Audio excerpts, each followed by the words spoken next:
rectangle piece of paper is folded at one corner over here, as shown in the diagram below. Find the area of the shaded portion. I think we have done a couple of the folded type of question already, right? So you all should know what is my train of thought right now. If this one is folded, right, means that the original, which is this,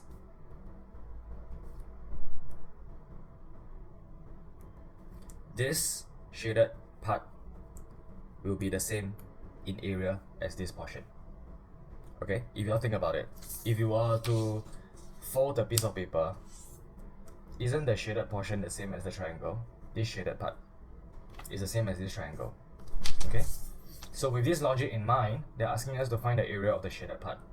So how will you strategize this question? If you want to find the shaded part, just find the rectangle, the full rectangle, okay, and find one triangle, multiply by 2 because they're the same, and take the rectangle minus the 2 triangle. Okay, that's actually the strategy. Now let's find the triangle, the rectangle first. Now the rectangle is given, the dimension is given to be 6 and 5. So it's just 5 times 6 giving us 30. Okay, now how about this triangle? If you all have gone through the previous video, I would have taught you that it is half times base times perpendicular height. Not this height, this is the slanted height, do not use this one please. Use the perpendicular height because this perpendicular line is perpendicular to this line. Okay, so now one triangle would be half times base. If this is 5, this is 3, what is this? This is 2, right? Times perpendicular height is given to be 6. Okay, so it's half times 2 times 6 giving us 6.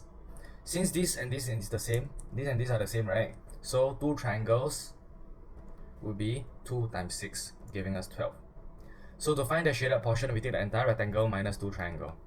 Okay, so shaded would be 30 minus 12 giving us 18 cm square. This is how you get the answer.